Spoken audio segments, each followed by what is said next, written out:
Well, good evening, good evening, good evening, and good evening to you, ladies and gentlemen. This is WeatherBrains episode number 968. This is for the 5th of August, 2024. Summer is rolling along. And hey, this is the pre-show, the magical, marvelous part of the program where we typically do three things. We share boring personal stories, humorous anecdotes, and on occasion, we say outrageous things. So, welcome. We're back on Monday nights. Had a week away last week, which was very much appreciated. But back in the saddle. We're going to be on Monday nights all the way through Christmas. My next week off will be the week of Christmas. So, we're back on the Monday night schedule here. Bill Murray, we're in a lid in some rogue hotel room somewhere in Peoria, Walla Walla, This is Spokane. actually a very nice hotel, James. I gotta pause my pick of the week here. It's impinging on my ability to hear you. Get all my audio right here. How are you tonight, James? I'm good. Do you have your an external mic or using the ear Yeah, I'm thing? working on it. Working on it. Sorry. Almost there. Um, It's there. How about that? Is yeah, that that better? definitely changed something. So talk to us. Testing one, two, three. Yep, that's That's as much good as better. it's gonna get. So I hope it's good. Good. Yeah, we can play. So We can this is play guess the hotel once Troy gets on here. but well, I want to play There he guess is. the location. I've guessed Peoria, Walla Walla, and Spokane. I guess I'm wrong. All right, these colors will give you a clue. Oh, you're in Starkville? Close. This You're will in give you a clue. Tuscaloosa. I don't know. No, this will give you a clue, Troy, what kind of hotel it is. Okay, you're a home suite. Yep, home with suites. Mhm. Good, Okay. good, good. Dr. Span. What other teams in the SEC have those colors? Troy's named two of Well, them. let's show the color again here. We need a longer look. Little tartan plaid back there. Yeah. Little fake mahogany. Yeah. I could take you in the bathroom Athens, and it would Georgia. show you. Athens, Georgia. Very good, Dr. Um, There. Span. No, no, no, no, no. Indoor plumbing, really? Oh, never oh boy! Oh no, Wow, no. wow. I think you're doing pretty well over here. Athens, Uh, Georgia. I've never Oh been to goodness. Athens, Georgia. So it was a good, I wanted to skirt the edge of the storm coming back because I didn't want to go right through the middle of it. It was bad enough going around it with all the trees that were down on all the highways, Yeah.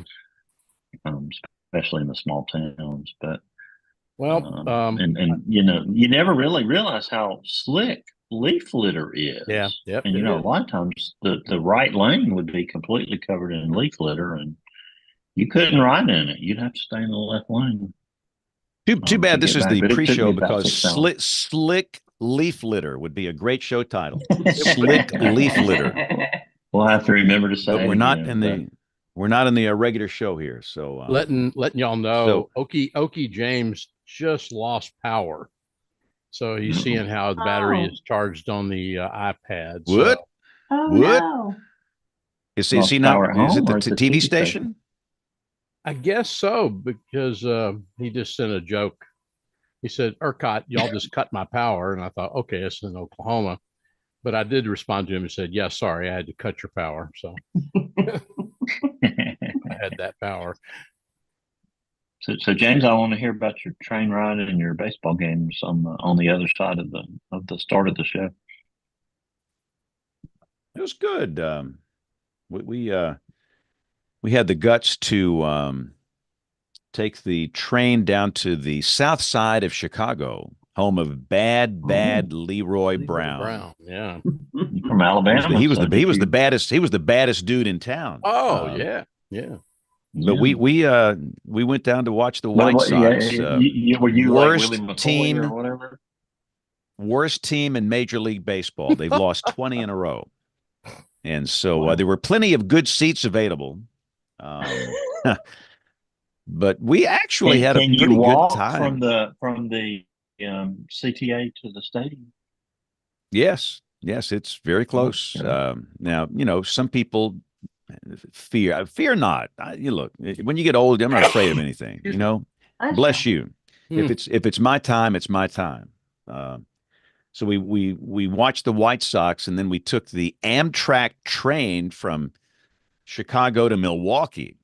Yeah. And, Okay. Now, did you I sit have in never been on business class, or did you sit in a regular coach section?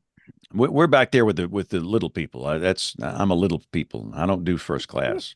And by the way, let's welcome our television viewers. It is Monday night, and we're back on regular schedule here for WeatherBrains, the weekly weather party. So glad to have our TV folks along. So do we need to wait for a second on our guests, or can we roll I don't here? think we have any We don't have any guests. guests. No guess. No And guests. Troy's in charge. Oh, there are no James, so guests. No, You can It's just just talk to me us. like a normal panelist. this is a and then go to homegrown, Troy and we're Jen. kind of Jen and I are going to Hey, spring some things on you. So Yeah. Ooh, I like this. Let's roll it. I'm excited. This is good. All right, track 1, track 2, and here we go in 5, 4, 3, 2, 1. You're listening to WeatherBrains. They're kind of a big deal. Kind of a big deal. Bill Curtis opens up the show. Thanks, Bill. Welcome to WeatherBrains. This is episode 968. We're just cruising. I mean, we're cruising toward show 1000 next spring. But welcome. This might not be the best weather podcast in the universe, but by golly, it's the oldest weather podcast in the universe. Year 18 and rolling along. And we're back on Monday night. For those that watch us live, we were not on Monday night last week, but now the vacations have ended. Next time I have a week off will be at Christmas. So we are right on track for Monday nights for a while. how did And I'm vacation excited. go? How did vacation go, James? Yeah. It was good. And the deal, we're trying to go to all of the major league ballparks, major league baseball parks in America. So we opted to go to 2 of them this year. We went to Guaranteed Rate Field, which is the home of the Chicago White Sox. And for those that are not baseball people, they happen to be the worst team in Major League Baseball. They have lost 20 in a row as of today. That's hard to do, losing 20 in a row. I mean, but we had a good time. We took the train down there. It was great. Obviously, plenty of good seats were available. And then we went up to Milwaukee and watched the Brewers and the Braves, and had a marvelous time there. Great city, great people, and it was good. And then we came back and did a big birthday bash. We have birthdays in our family: August 1st, August 4th, August 5th. My wife is August 1st. The 2 boys are the 4th and the 5th. And so we had a birthday bash. So it was a good week, but I'm now back in service, serving mankind as a tropical system rolls in. Yep. So let's go over to Rick Smith. Rick, I must confess. So I went to see your movie. My movie. And I didn't His see movie. I did too. I did too. I was we were down in Gulf Shores, Okay. Alabama. Love Gulf Shores. Yep. and they have a nice little movie theater there. And we just John Oldshoe met us down there, and we decided we got to go see Twisters. And I will say, I talked with John probably too. When you get 2 weather guys watching Twisters, there's going to be a lot of banter and conversation and, oohing and ahhing. But we missed your part. We missed it, the cameo. No. Because I got to go back and see it again. Yeah. Not hard Did you to get a do. Screen Actors Guild card? No, I didn't. Favorite They didn't role? let me talk, so I don't need a card. But no, What part of right, the movie is it in? When It's they were at in the the National first New York. 15 Service minutes in New York City. Yeah, Mhm. when they go to New York City and Kate is walking into the National Weather Service office, she walks into the operations area, and I'm sitting right there to the left. Oh goodness! Dadgummit. Well, I will watch it again and again. And you can't do. I was going to get a photo, but they'll arrest you if you take pictures of a movie screen in a theater. So, I I don't want to be hauled Not away to recommended. jail in Gulf Shores. It's not worth it for But, that. Not for 4.8 seconds of this. So, But still, Showtime. come on, this is outstanding. I mean, come on, this is Hollywood, Rick. Your nickname is Hollywood. Hollywood.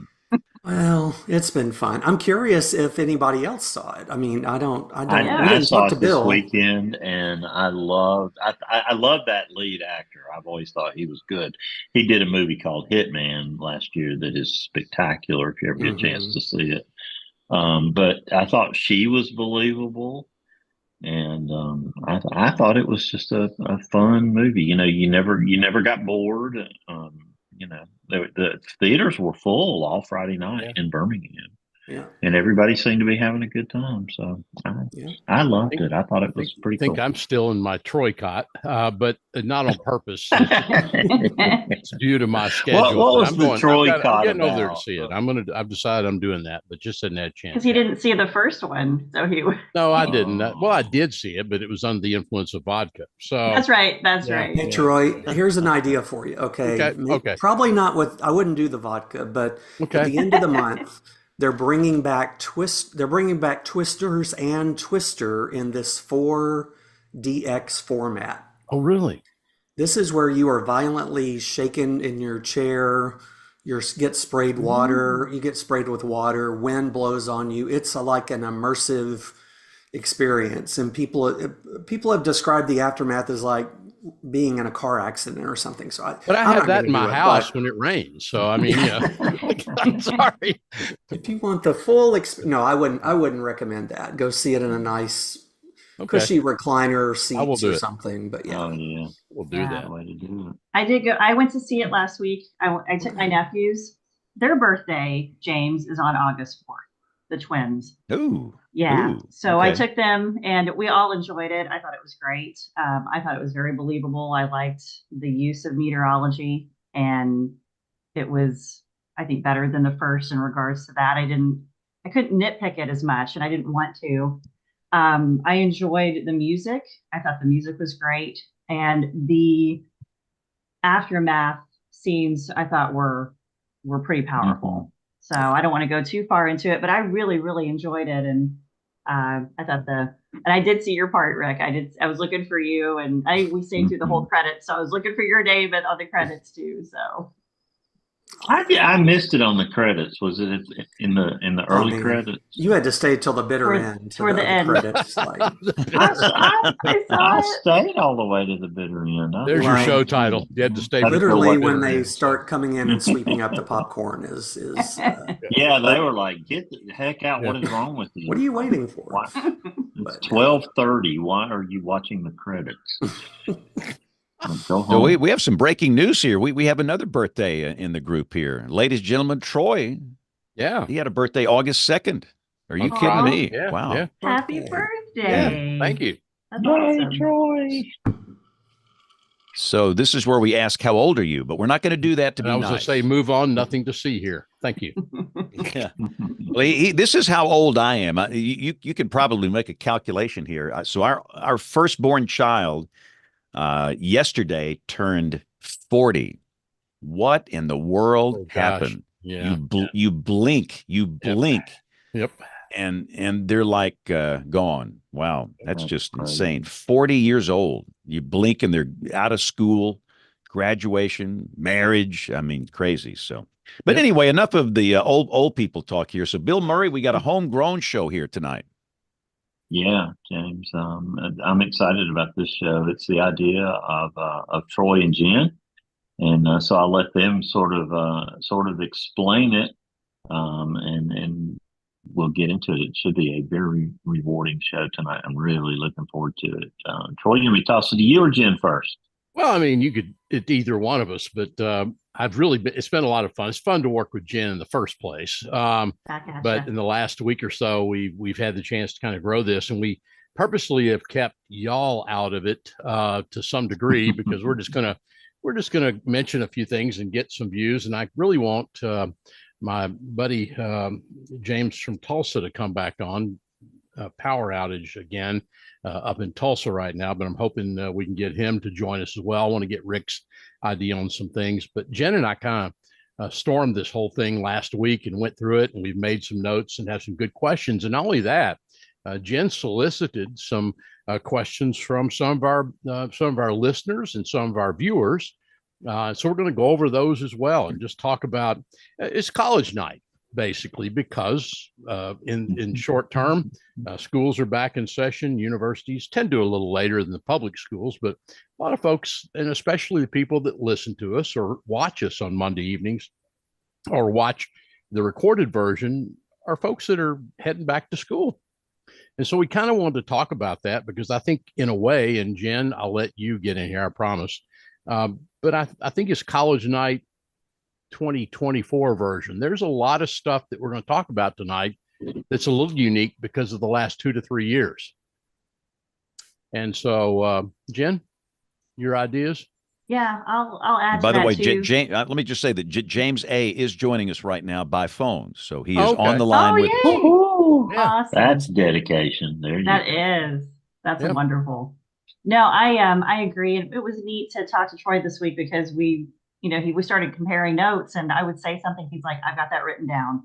I've got that written down." So we are both in this. We have the same passion for working with young people and trying to give them the opportunities that they need and the advice that they can. And I thought, why not come to us old bogeys and what we've been through and just try to help. And really all this kind of was spurred on from the email that we received from the college student, Nick.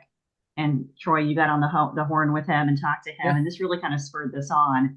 So I'll let you lead it, how you want to move. And then, we've got 4 questions so far, not including the one where I was asked whether or not Penn State was going to make it to the college football playoffs this year. And that is not the questions that we're looking for tonight. Right. But I don't know if that's going to happen or not. It'd be great, but that's not where we're going tonight. But no, it was just a funny question. But just anything, and if I'll keep my eye out on the X too and see if people will start asking questions. But we're mainly looking at, are you a high schooler and you're trying to get prepared for college? Or maybe you're in college right now and you're struggling. You're trying to figure out, where do I go next? You're trying to decide, is grad school for me? Or maybe you're later in life and you're like, I've been doing this, I want to do weather, and go from there. So it's anybody who's trying to look at education and in the meteorology field, or what are some things that we can help you with.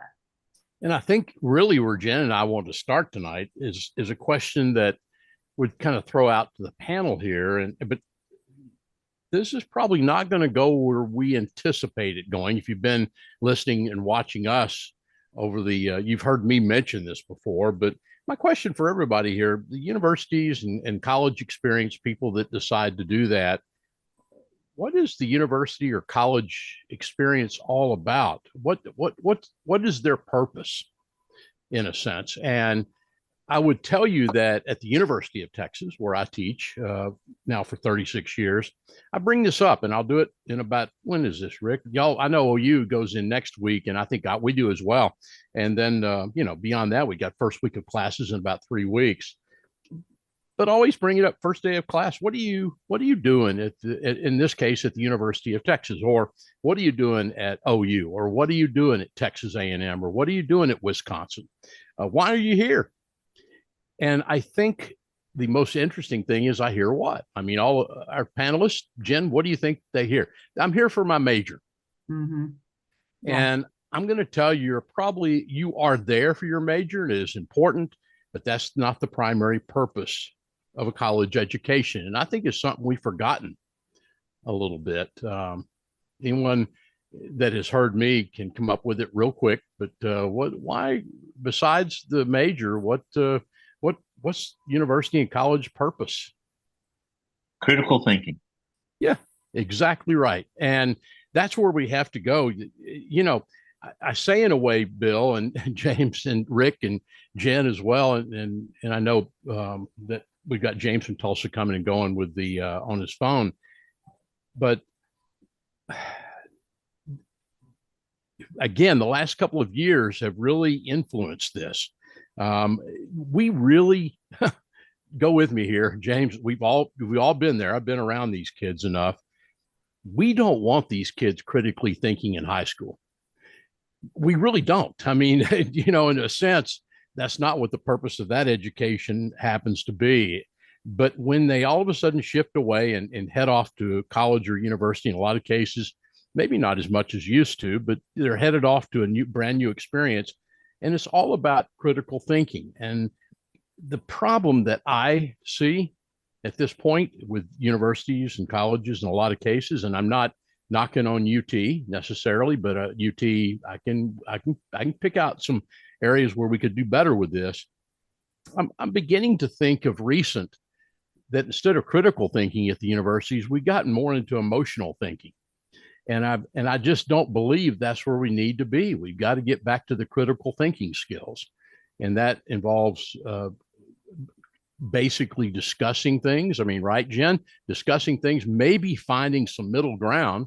You know, we ought to bring in politicians to sit down with us there because they could learn something. I think colleges probably do that better than Congress does.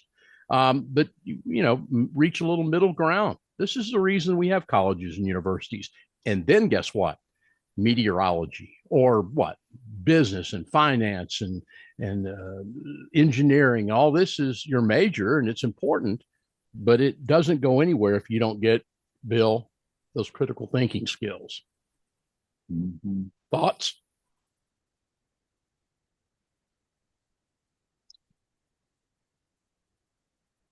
Am I right? Thinking. Am I wrong? I'm critically thinking of something to say here.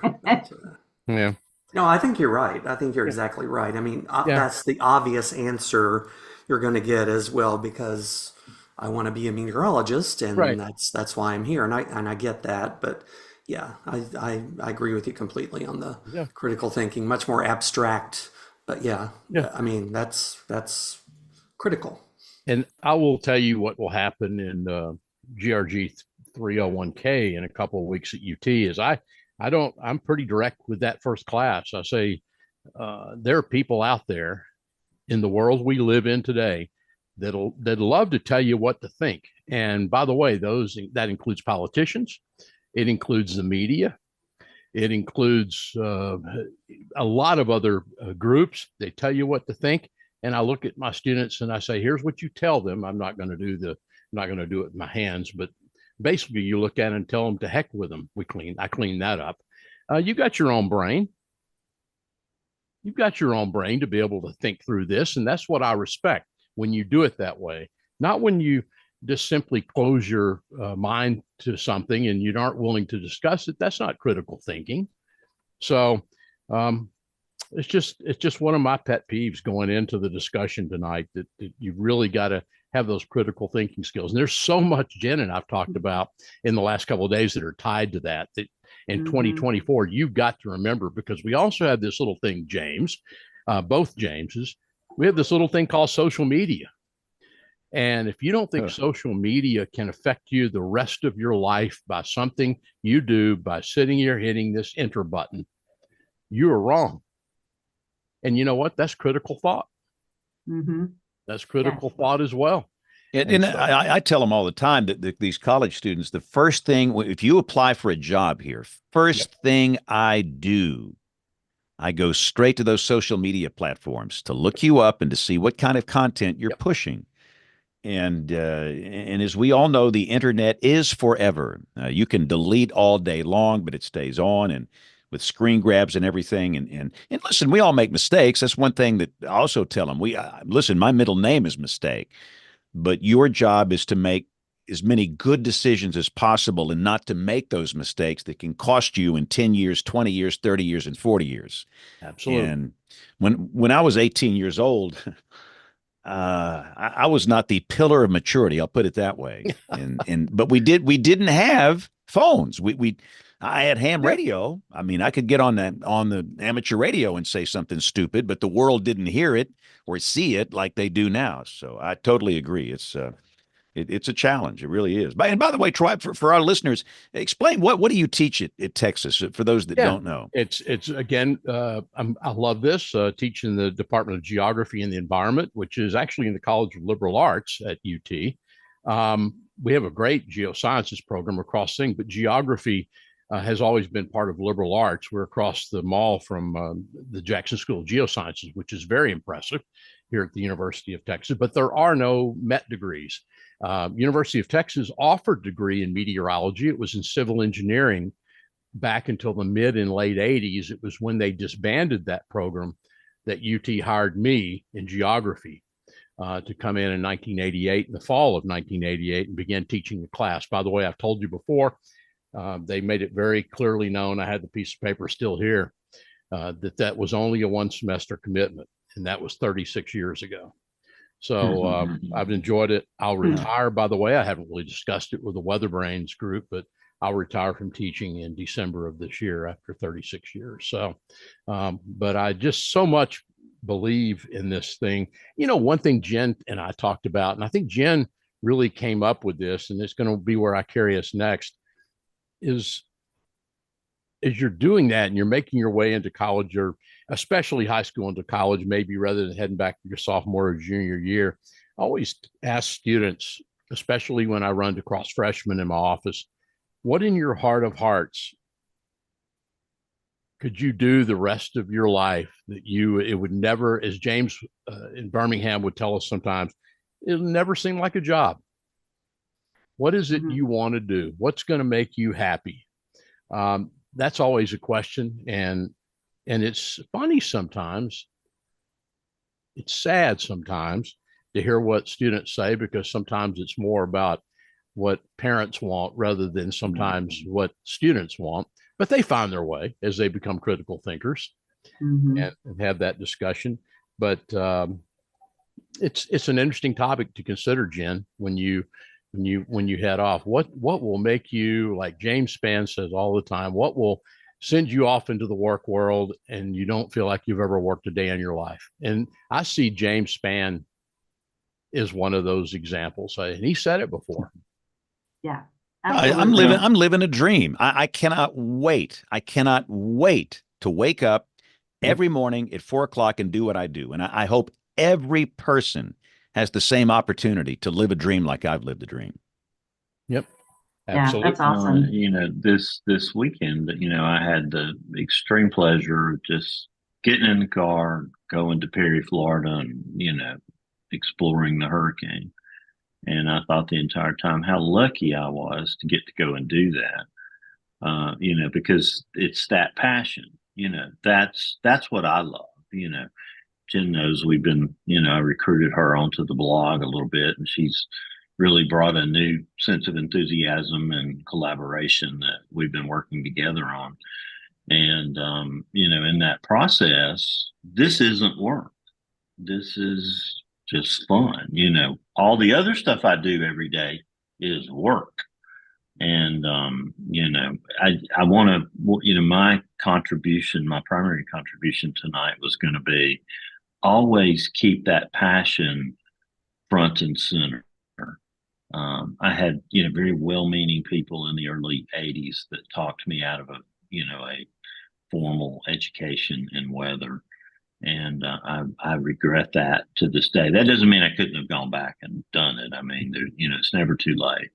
But, you know, I was so engaged in my hotel career.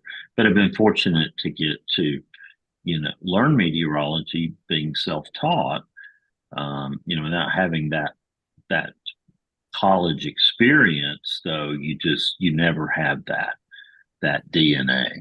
You know, Bill, it's never there. I've been around you before, Bill, though. You love the hotel stuff. And what you do with that, your emergency management, your stuff, I'm so impressed by what you do. You're out there, and this is something that we'll talk about, Jen and I will talk about, is who would have thought that someone with weather background, Bill, would be helping to shape the way hotels actually respond to weather events? You know, you look at that. Would you have imagined that? Would you last night when I checked in? You know, I was like, well, what are we doing about this? You know, this is not my hotel. You know, I was like, well, what do you do about this? You know, what's the point of failure? You know, where does this go? You know, what do we do? And they were like, we don't know. We just, you know, check people in and hope for the best. And I was like, you know, because when you got 65, 70 mile an hour winds, you don't need people opening doors and ripping them off hinges. And you need a plan, and when there's no plan, it just drives me crazy. But at least my hotels, I feel like they have a plan. Yeah.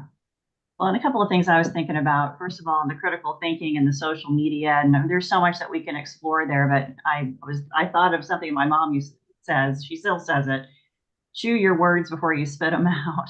And that really you need to just, focus on. I think we are too quick, and I think that's the emotional thing, to just fire off something, and that could be in person or it could be behind the keyboard. That just think for a minute and critically think about what you're about to say. And also recognize too that as soon as it's out there on text, your tone, and I struggle with this, of reading tone is very difficult in text form, email or, phone text, whatever. It's social media. It's so hard to tell. When it comes to the passion part, I mean, for me, my passion, and I think for a lot of us started when we were young, but, I love hurricanes. And so I'm so grateful that Bill's brought me on board with the Alabama blog, because this is the first morning that I've been up, and I got up at 4:30, and from 4:30 until, 10:30 or whatever, I followed Debbie in and wrote about it and was looking at stuff and all that. And I just haven't done that in a really, really long time. Watch it for radio, but then you're doing your quick hits and stuff like that. But it was really a lot of fun to do that and pay attention to what was happening a little bit more in depth. But of course, for me, it's the tornado history, and it's falling in love with that 7 years ago when Tornado Talk started, and doing the digging and wanting to read these stories, and then meeting all the kids that I talked to at Tornado Talk, and adults too. But a lot of them are, that I first met were in high school and college, and being able to go on the road and make these trips and visit people and learn their story and learn the meteorology and go to the memorials and all that makes my heart beat so fast, to want to honor the lives of those who were lost and to tell the stories of the heroes. And it's more than just the weather. There are people involved. And I think that's something too, that when you're going from high school to college and you're in college, we've talked about this, Troy, and James talked about it all the time, is we need to know our audience. So I think that that's something to explore here too, is who are you talking to when you're communicating weather? You're talking to folks who may love storms, but you're probably talking to a lot of folks who hate them and are scared of them and have PTSD or have gone through something and they just can't get over it, whatever it may be.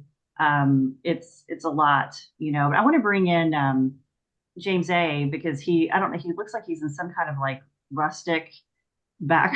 I don't know where you are, but you look all relaxed. Where are you? It's a place without lights. Yeah. Yep. I think ERCOT took over my power grid. Sorry no, about I'm that. I'm in the backyard.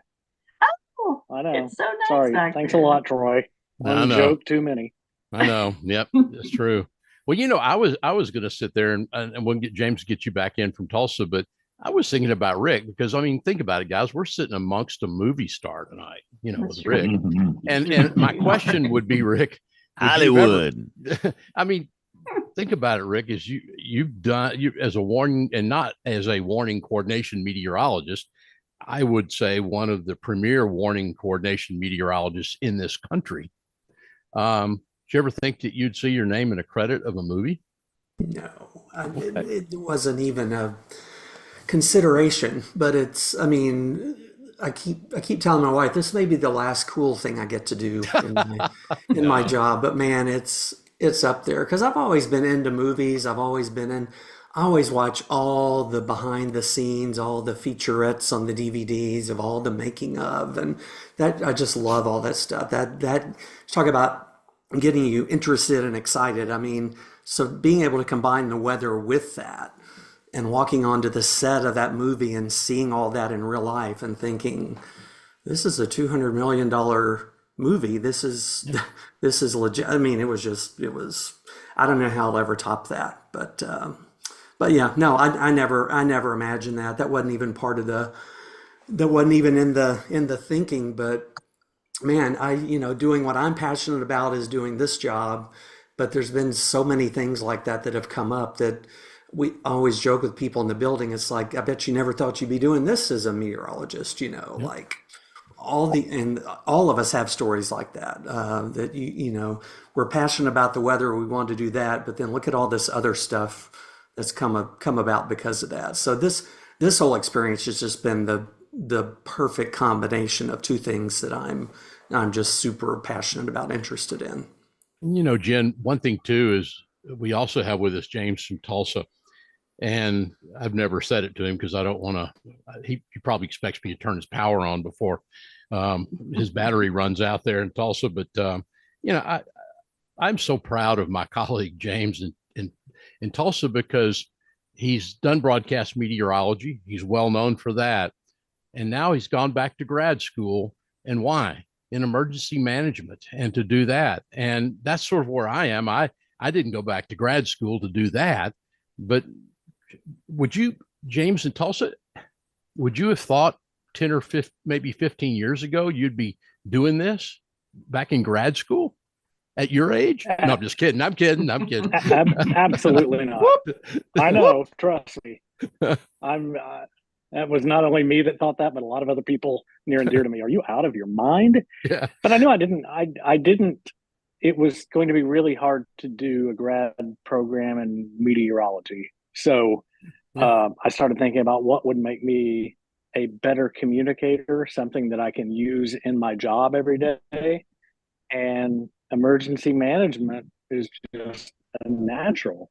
And then in exploring this and the whole bit of AMS and NWA to a lot more of the social science application in how people perceive warnings and understand warnings and act on warnings. And it's amazing how much overlap these Venn diagrams have now. Jen, one thing that you and I talked about, and again, congratulations to you, James, because that's not easy, and we could tell with everything you've been involved in. So congratulations.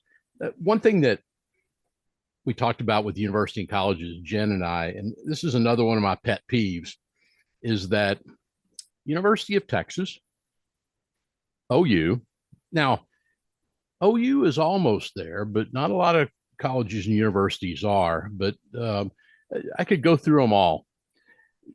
Unless you plan on staying in academia, universities and colleges truly are not the real world. And that is and I'm not saying that to degrade them, but what it is so important, Jen and I have visited about this over the last week. That's why it's so important as students move into that experience in college. You can't be on college. You've got to get off campus and do things. And that we're going to talk about internships tonight. I've got something, I shared it with Jen just coincidentally last Thursday, a newsletter that I get. I'm going to tell you about what internships are like in the executive world, what they consider them, via a business newsletter. I'm going to read a little bit of that later on this evening. But unless you're going into academia, really, you've got to get off campus. Internships, do anything you possibly can. I tell students to get involved, James, in the community that the university is in. And that may be involved with assisting in the community, giving of your time. The more you do this sort of thing, internships, getting away from campus, the more doors you open. And I'm telling you, you also really beef up your resume as well through that. So college, it's important, critical thinking skills and your major, but you want to get off campus and get in the real world. So you jam your foot in the door too, so that down the road, and we'll go over some of that in a few minutes, it is so important. I know you agree, Jen.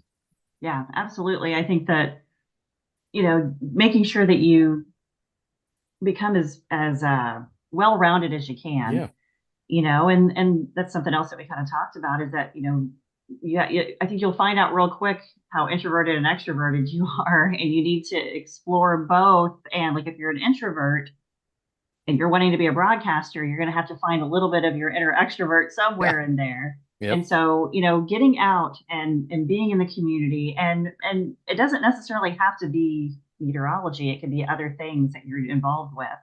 different hobbies that you're doing or whatever. But I think it's just important to get out there and intern. What are some of the things that y'all did with internships, like when you were in school? Yeah. Anybody want to weigh in on what you did? I don't really have anything that I did, but I do just want to pile on just a little bit. Experiences, not necessarily internships, but I always encourage students. It doesn't have to be directly related to your major, what you're doing. Leadership experience could be at your church, could be at the local food bank. It could be anything. I mean, it's just, Jen, you mentioned being well-rounded and just having the experience interacting with people, leading people, and that's all resume material. It doesn't have to be, you don't have to go find something related to weather somehow. It could be anything. And we look at that if we see a job application come in, we're looking at all of that. It doesn't have to be weather. But as far as internships for me, I mean, I was blessed and fortunate to be started in the Memphis area. That's where I grew up and went to college and I was the ham radio person that they called into the office. When there was severe weather, they would bring hams to the office. I got my name up on the list where I was the person they called. So that was, in a way, that was an internship for me. It's just getting your foot in the door, getting to know people, getting experience, just being in the office during some of those busiest times and seeing how things operate. I mean, just any opportunities like that can be gold. One thing too, Jen and I talked about it, and we've gone over it a little bit. I won't delve into it too much, but unlike Troy way back, choose your electives carefully. I wasted electives back in the 70s and 80s. We wasted electives, but you look at it, and I tell students nowadays, go look at an elective, like Rick said, that may not be directly tied to meteorology, if we use this example. Because you might be surprised how it rounds you out, Rick, and how it diversifies you in a sense. And believe me, I was in broadcast stuff coming out of A&M. And I never would have thought anything. You tell me today that I would be teaching at the University of Texas for 36 years, and you tell me that in the early and mid 80s, I'd say, well, I don't know where that wire got all screwed up, but that ain't happening. And I tell my students all the time, I say, just say never and you will see. That's one of my favorite sayings is you just say never and you will see. That's how life can surprise you. So choose those electives carefully. By the way, meteorology folks, I always tell people, and I wish Kim was with us tonight, but take a basic physical geography class, because sometimes you'll have those, but sometimes you won't. And that's something really meteorologists need, and a little oceanography as well. Those things that'll help you, but just think about them. I mean, I'm not going to tell you about my electives. So bottom line, there was one interesting one, but I've got to keep the show on target. But just kind of think about it. Think about those things. And by the way, Jen mentioned this, and I'm going to throw it back to James in Birmingham in a second. Have empathy, and you looking for someone that has empathy and listens to what his viewers tell him. It's James Spann in Birmingham, Alabama. But I have always admired James from the standpoint of what he does. But I'll tell you what, interns come in to see James, people come in that office. I can guarantee you within 2 or 3 weeks, they're in a Walmart or dollar store. And you've got James over there doing what? Well, and the reason I take them there, and this is the first thing I do. The first thing I do, and understand these are brilliant students, brilliant. They are doing differential equations. They're doing advanced meteorology. They're just smart as a whip, a lot smarter than me.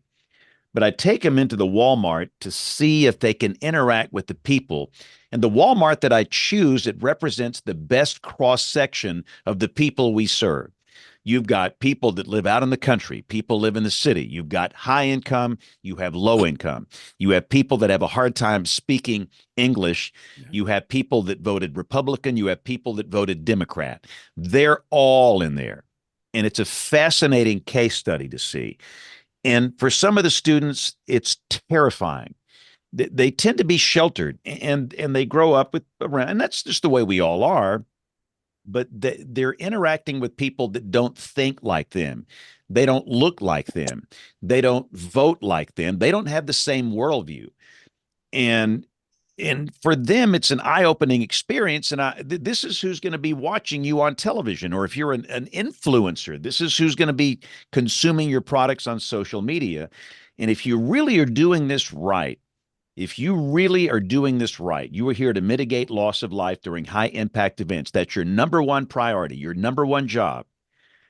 You're here to mitigate everybody's loss of life. People that voted for Trump or Biden, people that are old or young, people that speak Spanish, people that have a lot of money, people that don't have a lot of money. And if you can't handle that, maybe your better choice is research, and that's fine. If that's and if you feel so strongly about politics, and I've seen some of the kids that literally want to verbally abuse people in the Walmart, accost them because they would dare to vote for their candidate that they don't like. Go into research. That's fine. Or maybe you need to go into politics if you feel so strongly about that. And I just think it's a great thing to do. And I've had so many of these students, they're better than me when it comes to interacting with these different people groups. And I love to watch them in action. And for some, they're scared. And, it takes a while. But yeah, I think they have to be exposed to the real world and the audience we serve. And that's my way of doing that.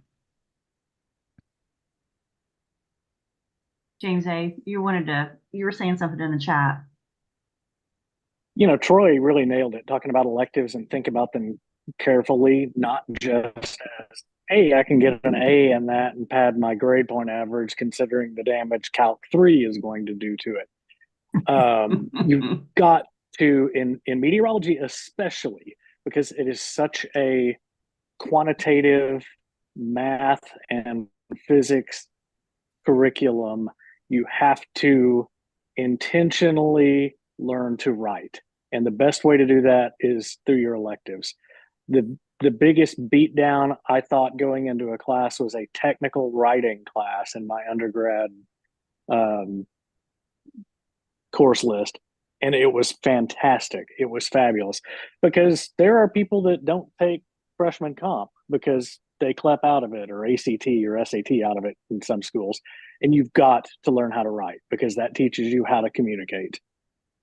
I'm sorry, I'm spazzing because there are mosquitoes buzzing around my head right now. But James, one thing that you said I think is real interesting, and I'm just telling you the way it is right now. I'm not going to ask anyone to comment, but COVID has affected. I am surprised by what I'm seeing college level students and the inability to communicate through writing now. Just the way absolutely I'm seeing it. But another thing too, James, please. This is one that Jen and I love this, and I hope I'm not stepping on you, Jen. But if you know someone that's going to be heading off school, ask them, are you an introvert? You're an extrovert? You've talked about that, Jen. And if you're an introvert, guess what? I want you, and I think Nick and I talked about this. If you're an introvert, I want you taking a speech class. And if you're wondering about whether a speech class will scare the crap out of somebody that's introverted, just hang out. I can tell you, it absolutely does it. Rick. Yeah, that's actually. Troy, go ahead, James. Yeah, I took a voice and diction class because coming out of high school, I sounded like I fell off the turnip truck in Southeast Oklahoma. And I mean, it did wonders. But goodness gracious, I mean, you've got to learn how to communicate. Mm-hmm. Yep. Yeah, and this is exactly where I was going to go, Troy. So I wish I had taken more public speaking. For 27 years, I've talked to myself in a little booth. I'm talking to the masses, but I'm not talking in front of anybody except myself. And so the past, like you said, don't ever say never, because I'm now doing more public speaking than I ever thought I ever would. And I did my talk a couple of weeks ago in Murphy, North Carolina. I started watching it this week, and I'm like, oh my goodness, I'm so fidgety. And I look like a 5-year-old trying to do this talk because I'm like grabbing up my skirt and I'm doing this with my hair because I was so nervous. I was so fidgety. And I don't realize that I do that. I'm very animated, but I was really uber fidgety. And the talk that I did back in November, this actually leads me to, I want to read one of the questions that we got on Twitter/X from Jack Rudden. Jack, I want to talk about him real quick. He came to the Mid-Atlantic Severe Weather Conference back in November, and I spoke there about the Moore anniversary from 2013. And it was the first time I had ever spoken in front of all of my colleagues like that. And I thought I was going to throw up. I was really, really nervous. Jack came up and sat next to me, and he's a college student, and he sat next to me, and I only know him through social media. And he wanted to sit next to me, and he was a calming presence.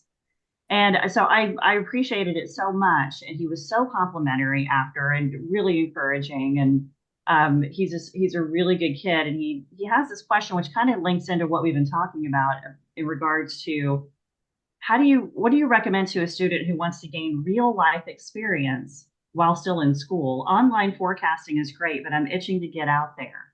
LOL. But what? Yeah. So yes, what are some opportunities through internships or what have you, do you guys know about that they can get more real life experience? For me, I worked internship. Yeah, I did an internship at WNEP in Scranton, Wilkes-Barre, Scranton. And one thing, an internship problem that we've had is COVID shut down a lot of these big companies from allowing internships. Mm-hmm. So that feeds back into Troy talking about the inability of people to the downturn in communication ability, and both socially too, not just writing. It just social cues and interactions are a little more awkward now. Yeah.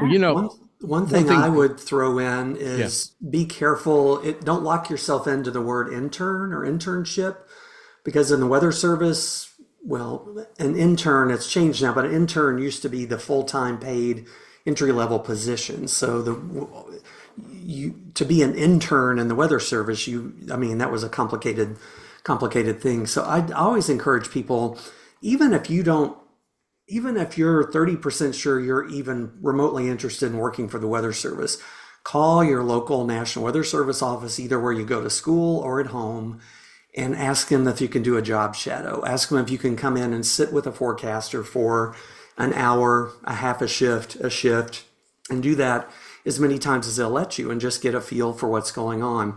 I'm telling you, the meteorology world is so small, that little thing on the resume can make a difference. Whether you went and sat in the Tulsa office with Steve Piltz and Ed and that gang for an hour, that can make the difference. So, but just don't lock yourself into saying, hey, I'm looking for an internship, because not everybody uses that same terminology. In the Weather Service, you'd be looking for a job shadow to start, or a student volunteer position, which is a little bit more involved than it used to be.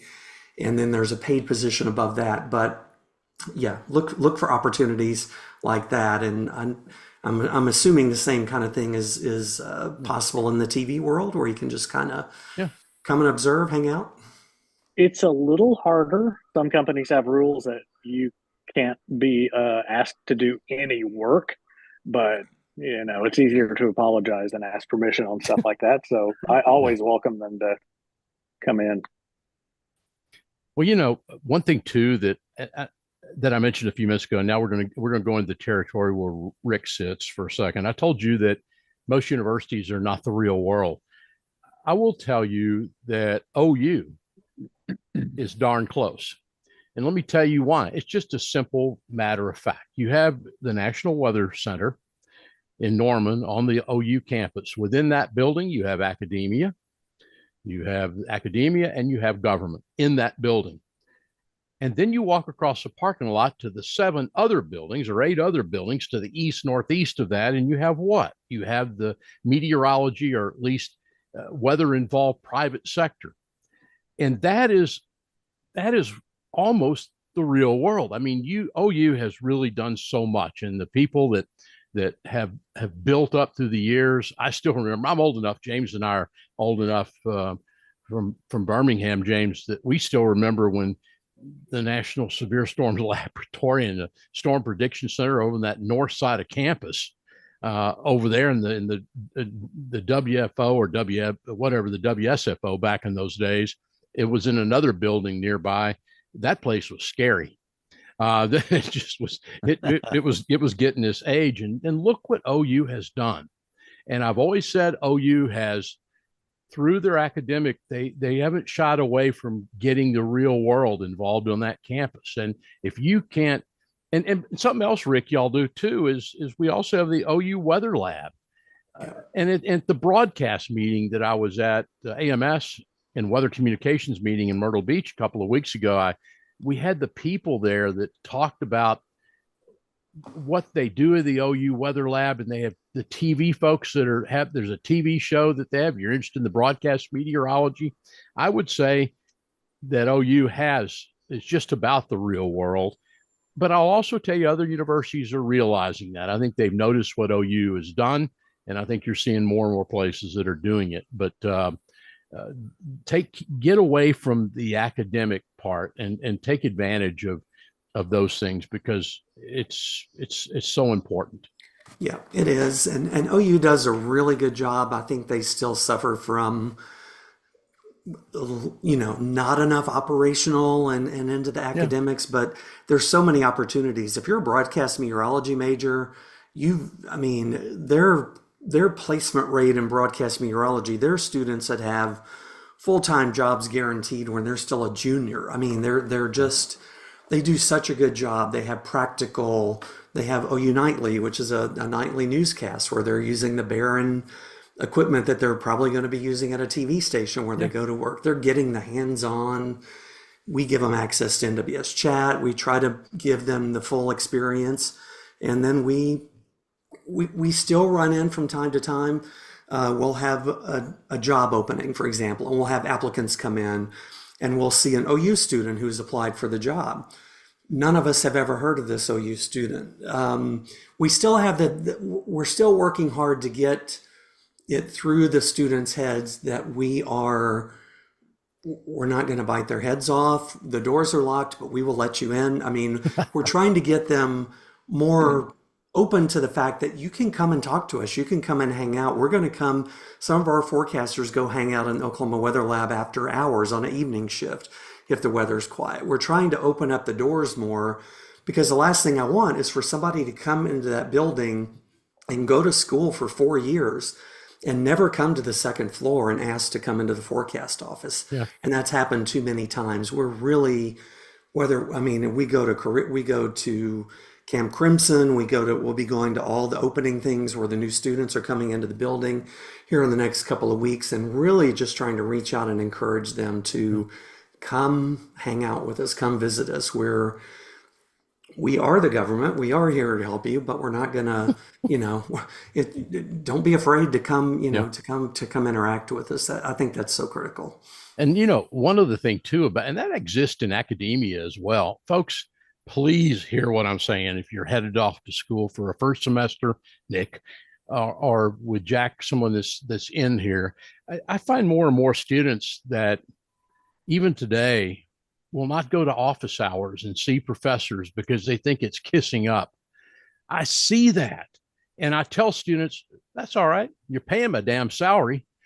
So you should be able to find that office when I tell you that I have office hours. Go by, shake the hands of the professors, go by and meet your TAs and do this. You're not kissing up. You're not kissing up. You're out there investing in your own future, and you're also networking. And yeah, it's academia, but I'm telling you, you'd be surprised what you can find out from some of those folks if you'll just let them in. And I'll tell you too, if you get in trouble, and I think in atmospheric sciences and meteorology, it's pretty easy to do that, and all the math and other courses that there are, it's better if you know somebody, go by in the good times and say hello. So if the times get a little worse, at least you've got the door to go to and you go visit with someone. But don't be afraid of going in and seeing a professor or a TA. and get to know those people, please. Absolutely. Yeah, it's, you have to be bold. You have to put yourself out there, and it's harder for some to do it than others. And, Yep. find people that you can interact with. Make sure that you get connected with, like, as soon as you show up as a freshman, make sure that you get connected with different groups. Make sure you know who the TAs are. Make sure you know who's leading study groups and all that kind of stuff. And make sure that you're interacting with folks. You're not by yourself. Nope. Especially with these meteorology groups. Penn State was the same way. Penn State had a wonderful, when I was there, decades ago, they had a wonderful Penn State Weather Center. And I just went back a couple of years ago, was just floored with how much it's grown, how awesome it is. You have to connect. You have to get with people who are like-minded in terms of, you're all trying to pursue this degree, and so you can grow together. But also, you need to be around people who are different, so you can spur each other on and challenge one another, and to be able to find ways to put yourself out there. But yeah, please, it makes me disheartened that people don't talk to their professors. You have to, and make those connections with them for sure. And circling back around, we were talking introvert versus extrovert. Yeah. I'm as hardcore of an introvert as there is. I still can't believe I do this job. I still get nervous before I do a talk. I mean, I used to become physically ill before doing a talk. I can't believe it.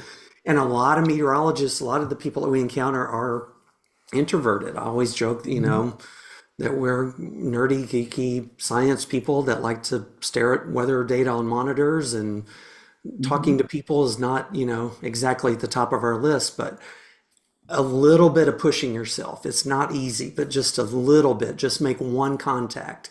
And when you're a freshman and when you're just getting started, that's such a great time to do it, because you're in the same boat with a lot of other people, and it's easy to make those connections. And yeah, just, it's not easy to do it, I can tell you, but it's important. One other thing, Bill Murray, I think you'll agree with me on this one. Please, day one, if you're going back to campus and if you're going in for your freshman year, find out if you've got a student chapter of the AMS NWA or AMS/NWA. Bill and I had the chance back in March, or was it April, whatever, back in the spring, to go to one of the places that I'm so impressed by the work they've done at Mississippi State University. And we went to a meeting, Bill.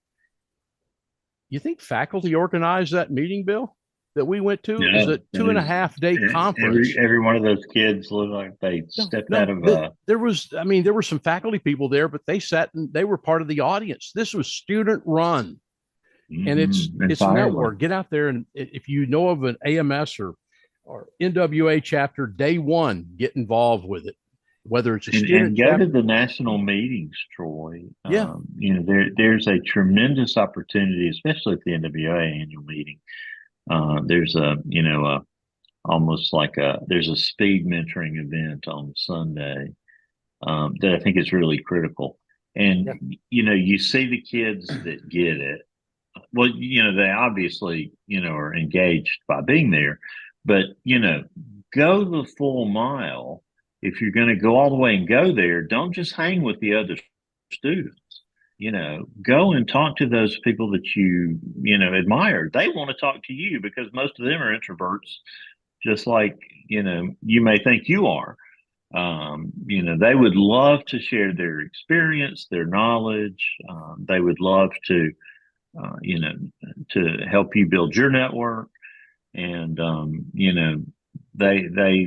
there's nothing they would rather do while they're there. So if you're going to go to the NWA, like in Irving this year in September, go and take advantage of every opportunity to meet. Just don't, go over there and stand in the corner, in a herd of kids, which is the temptation. I understand that. But make sure you take advantage of those opportunities to network with those people that you admire. Yeah.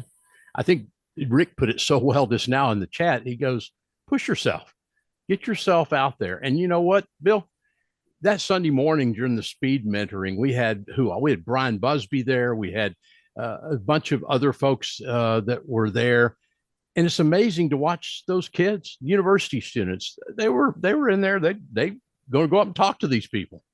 and find out what it's like. Push yourself where you may be a little bit uncomfortable, but you do that. I'm so impressed with the group at Mississippi State with what they've done. The kids that do that land in really good positions. You know, we were so impressed with one young lady. We had her on the show, Troy, and she's already landed a fabulous position up in Arkansas, you know, with our good friend Ryan Vaughn. And it's because she's out there, you know, making herself, you know, vulnerable. Because you're making yourself vulnerable. But, you know, once you do it once, the endorphin rush is so good that, you know, you'll want to do it again and again. So it's just literally jumping off the diving board one time, and, you know, it just builds on top of that.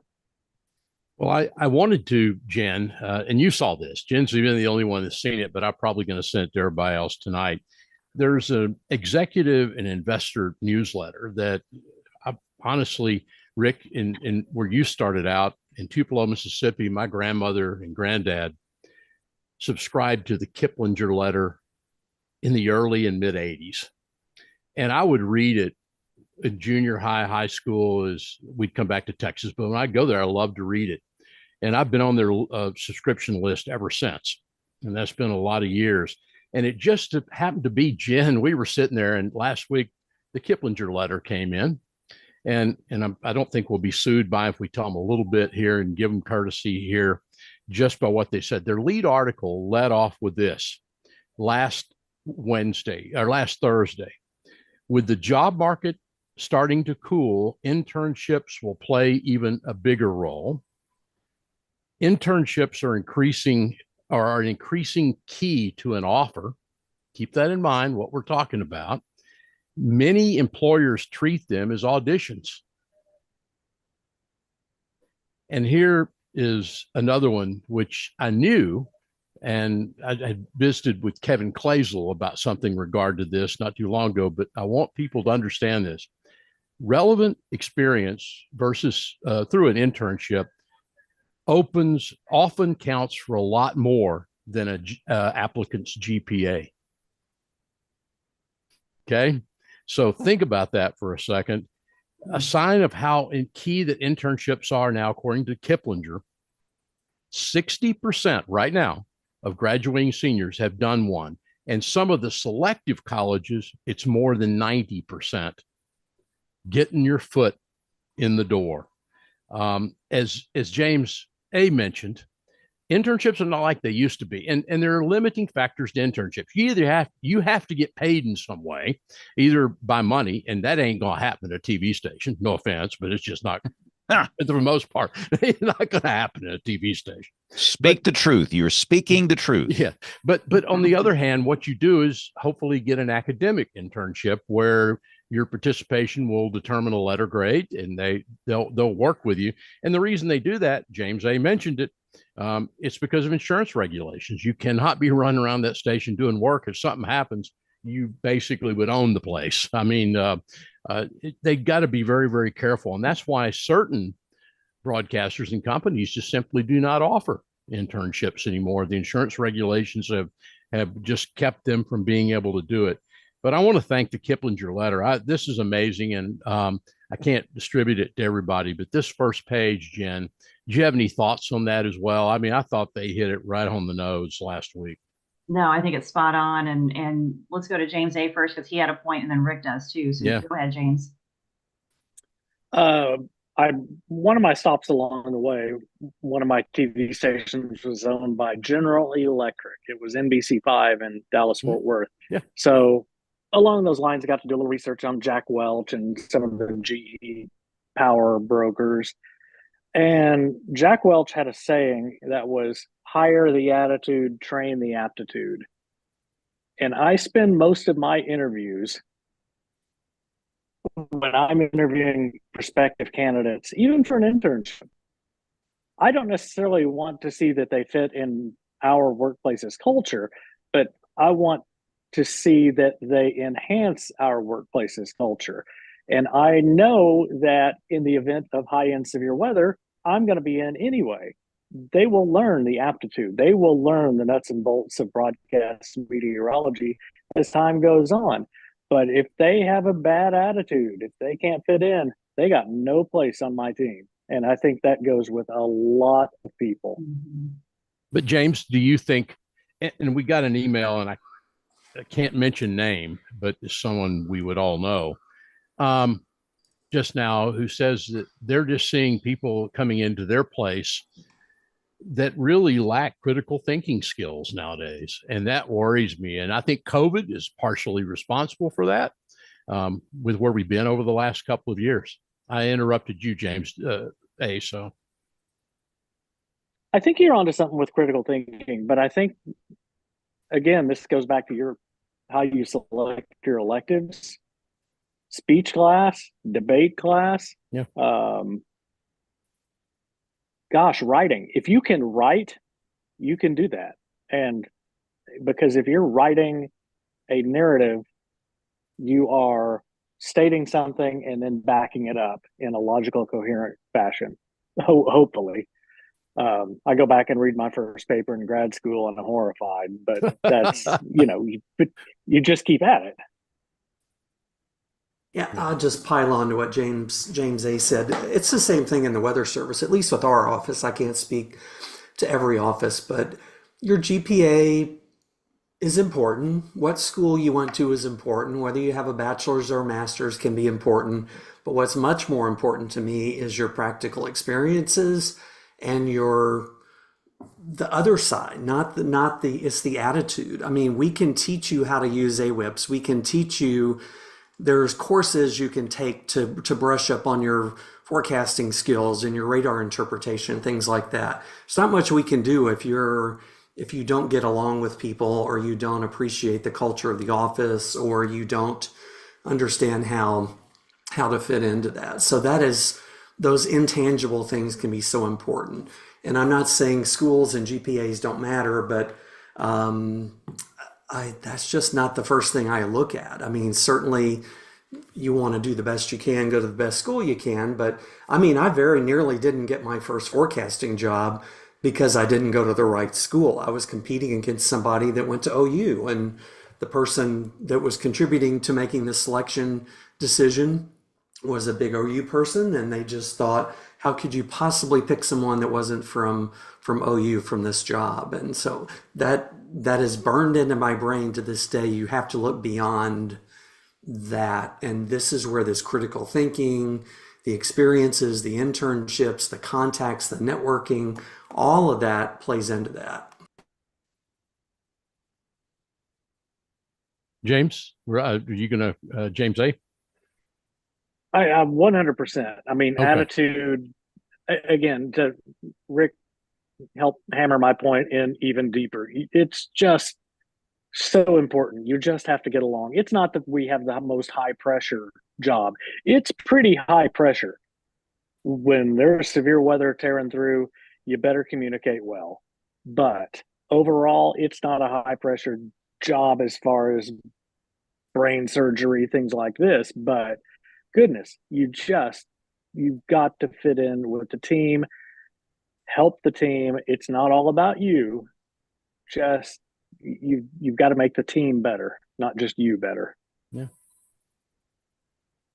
I think that's all great. And I want to go to a couple of our questions if we can, while we still have a little bit of time. And I think the Nick who wrote is our Nick who wrote on email, who started all this. But the first question is, what are the advantages, disadvantages of graduate school and postgraduate school? I've thought about pathways after completing my undergrad in a few years and don't know whether or not it'll be more beneficial to enter grad school right away, or if I should wait for a bit before continuing my education. Any thoughts on that? James A.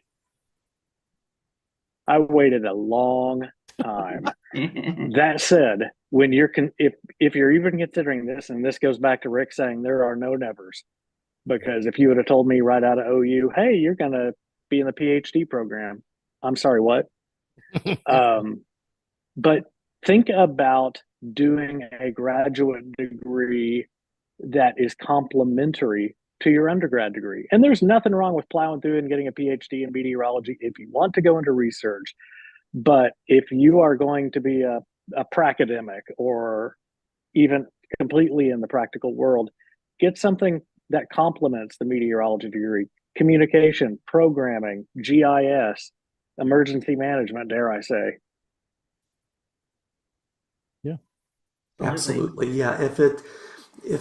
I mean, you have to know where you want to go. You have to know where you want to be and what your career path might be. Some people don't know that. Sometimes when they graduate, they're not still 100% certain what they want to do. So for some people it works, some people it doesn't. I didn't get a graduate degree. I didn't get a master's or go beyond a bachelor's, and it worked out for me. But it's an individual. It's really an individual decision. If you're going to do research, if you want to be the director of the Severe Storms Lab someday, then that might drive your decision making. But yeah, and I love the idea about the complementary degree. It doesn't have to all be meteorology. You can, and I know lots more people that are doing that now. I know several people that graduated in recent years that got a bachelor's in meteorology and now have gotten a master's in emergency management or something like that. So that can be important. It's a very individual decision for sure. I agree, and I'm not going to say the word never because we've said that all night. Don't say never. I have no plans of going back to get a master's degree or anything like that. What I want to say and that's okay if you get your bachelor's and that's where you're at, that's fine, but don't ever stop learning for the rest of your life.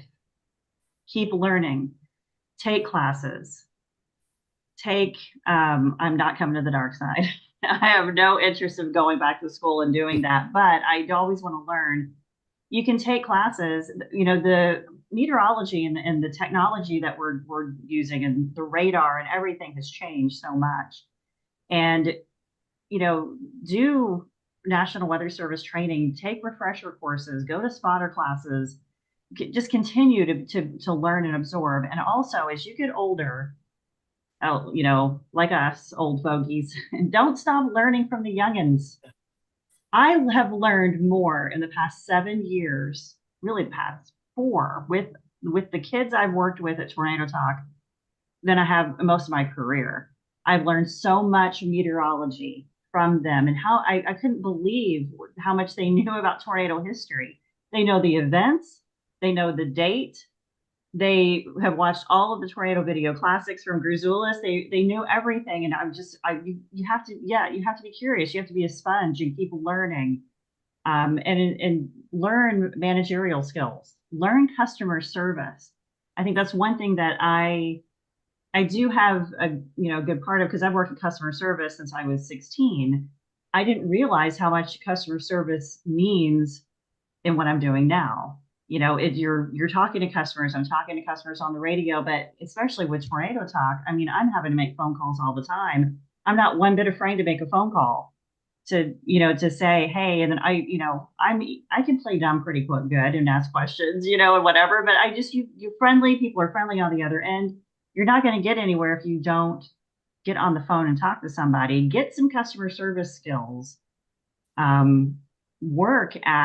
go get a part-time job working I worked at Orlowski's Quick Mart. Go get a job at the Sheets or somewhere. Go work somewhere and get customer service skills. So you're interacting with the public, and that will help you. But never stop learning. Always be curious. One thing too, Jen, I think we're so fortunate in this business, and Rick understands, but we all do to some degree. MedEd. What a great website that UCAR, I guess it's UCAR, right, Rick? Those people have put together up there, and you can go in there and take a class on basic aviation forecasting. You can go in there and again, by the way, if you haven't done this, you set up a transcript. You have to take exams, and it keeps track of how you do this transcript. James A. FEMA has a lot of great part of their online stuff. And you say, well, FEMA, what's that got to do with weather? It has to do with risk management. Last Tuesday, I was over with the Office of Risk Management here in the state of Texas. I was asked to be a keynote speaker. I would never have seen that many years ago, talking about risk management in relation to weather. last Tuesday over in the Woodlands at Sam Houston State University, their Institute of Homeland Security. I would have never thought about that, but it's just been sitting down with MedEd and sitting down with FEMA classes and just going out. By the way, those look good on your resume as well.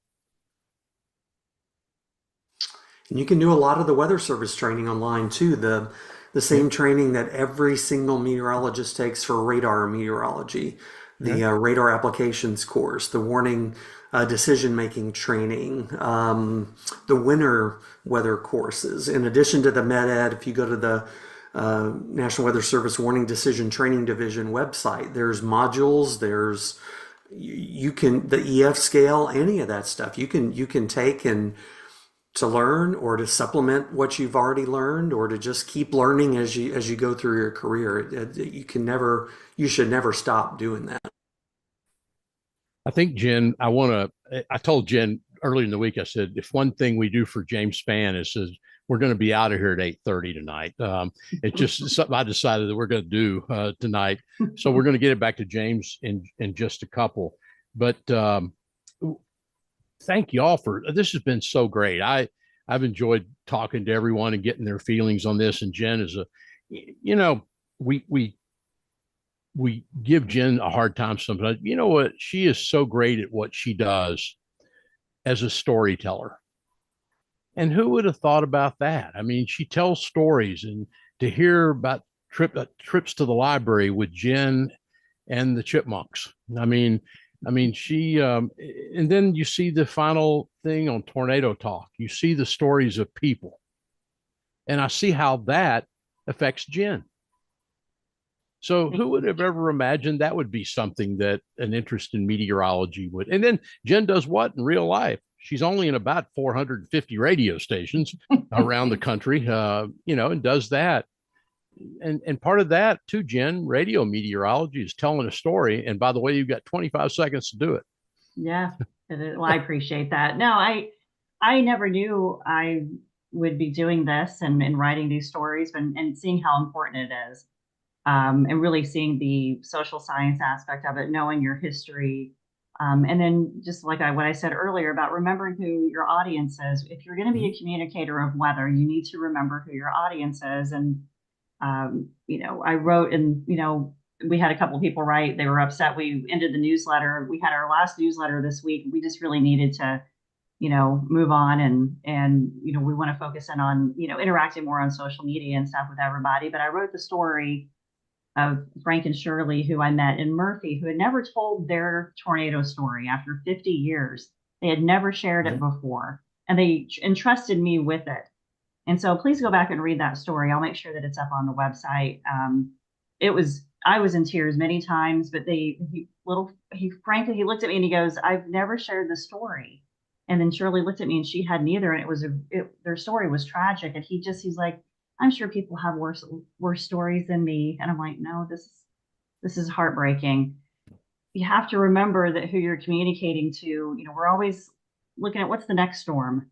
What do we need to be prepared for next? What are we going to talk about next? And we can't remember the people that have just been through it or went through it 50 years ago and are still holding on to pain, and they've not, been able to move on, and they haven't been through healing, or it's left a scar that's so deep that we got to remember, do everything in a lens of empathy. I think that whatever we take on, do it in a lens of empathy with every broadcast that we do or whoever we meet. And that's just, I think we should just live our lives that way, but especially with weather, it's everybody talks about the weather. Everybody does. I mean, it's the topic around the water cooler. It's what everybody talks about, and so we're all talking about the weather. And we got to remember who we're communicating to. Yeah. As we kind of wrap up, a couple of things that I'll go back, and I want to get everybody else to have a closing comment before we throw it back to James to get into our recorded segments. Just a reminder again, because I don't think we can say it enough. Folks, be careful as you're a student and you're setting up the foundation for the rest of your life. Be careful. The reply, I'm the old person here, so be careful with the reply all button in email. That'll kill you. And also just be careful with the social media, and just realize that, again, You know, 25, 30 years ago, a phone call, no one kept any record of that. And nowadays, everything we do, it can come back and haunt you. And another thing too, and Jen and I talked about this, you're going to have to, in everyone's career, we have to deal with it. And I'm not the most comfortable person dealing with it. But when dealing with conflict with people on how to get something done, how about just getting it done by having a productive, critical thinking discussion, and maybe, just maybe, Jen, meet in the middle, compromise. And think about that. You're not always going to win at everything you do, but if you can get in there and compromise and say you put your critical thinking skills to work, it's going to work out for you. Yeah. And if you're having a conversation with somebody over text, which we do all the time now, or over email, and things are not going well and going off the rails, please don't forget you can pick up the phone. Sometimes I just think that it's better to, sometimes we forget to have conversations on the phone. I've had to do that many, many times.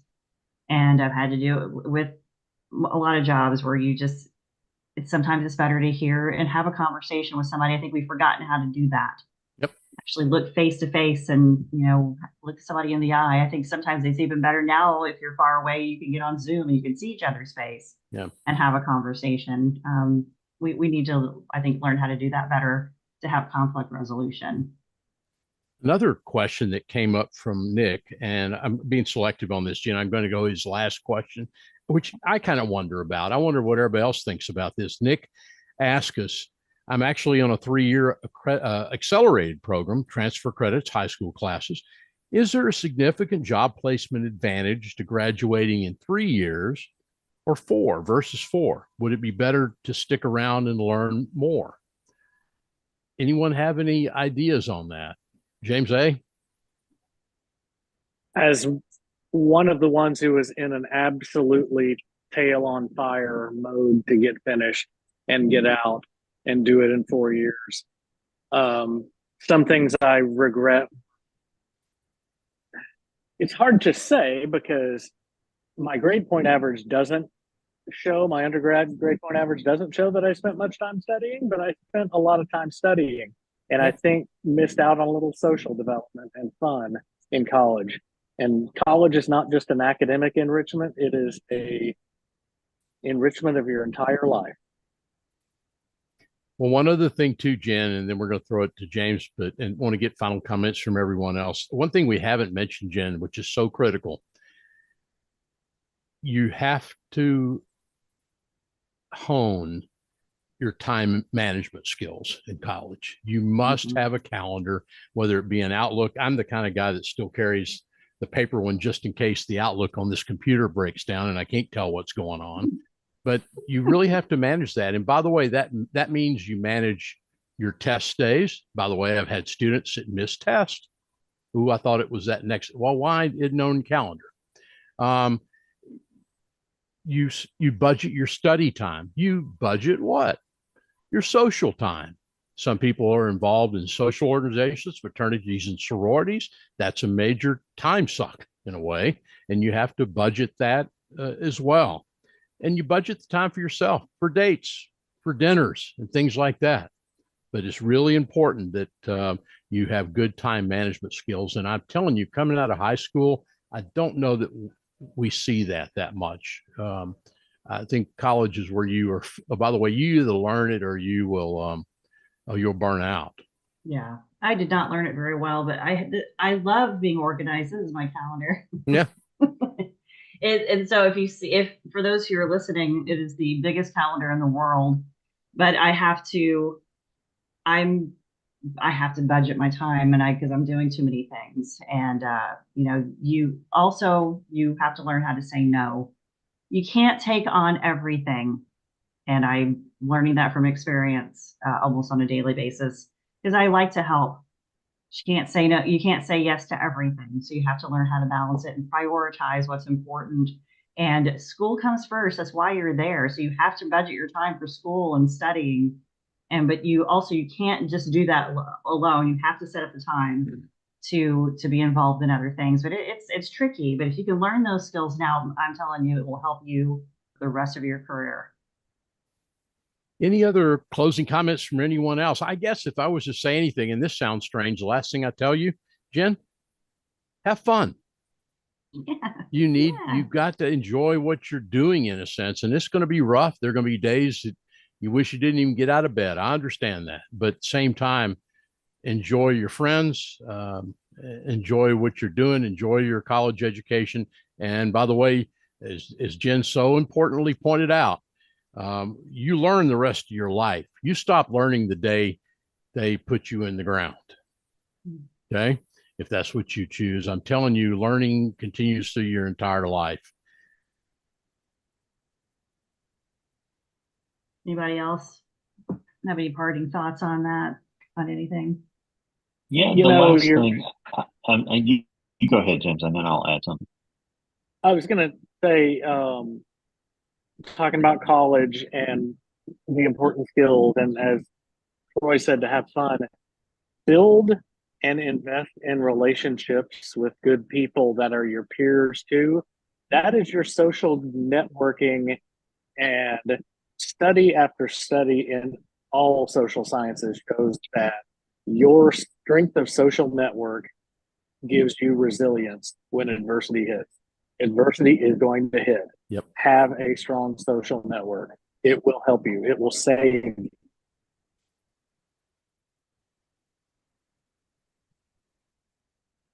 And Bill? Yeah, and what I was going to add, Jim, that I think is important, and I hear it spoken about a lot, is that you really have to be open to change and be resilient and flexible as unique opportunities present themselves, even when they may not be exactly what you were thinking you were going to do. Be open and resilient in those opportunities, because sometimes those doors can lead to very rewarding experiences. Yeah, that's great. Rick, what about you? Well, just never underestimate the importance of networking, of contacts, of meeting someone, of getting the nerve to go up and talk to someone at the NWA or AMS meeting that you wanted to talk to. Just do it. Just go do it. They're probably, I can tell you, if you're coming to talk to me, I'm just as nervous as you are. So I mean, we're people. Everybody, we're just people, you know. So don't be afraid of those contacts. That impression that you make can literally, it could come into play down the road for good or for bad. But we're just thinking of the good part of that. Networking is so critical. This is such a small world. Yep. The weather community that we're in, everybody knows everybody. We talk about the degrees of separation. There's not many degrees of separation between anybody in the weather community and someone else. So just don't underestimate the importance of just going and saying hi to somebody. Yeah. Let me throw out one more quick thing, and that is, when you meet somebody, you have a job shadow, you have an internship, send a written thank you note. It doesn't have to be much. Man. It makes a difference. Oh, let me tell you. Yeah. And You know, keep that a diary closes- or a log or a list of all those contacts too. Yep. I mean, not every time you talk to somebody, but if you do a job shadow or something, keep track of all that. You can put that on your resume. Yeah. And James A, that's great. In fact, for James A right now, this is a chemtrail button, but I just turned the power back on in Tulsa. So you have it, you have your power now. And I want to wrap up, Jen, with and thank you all for all being part of this, and Jen for being a friend. That's the most important thing that you are to me. We've worked together on this, but I want to get a final thought from James Spann, because I think all this stuff that we said tonight is so critically important that we can all say it, but I want to hear what James Spann has to say as we wrap it up and head into the recorded segments.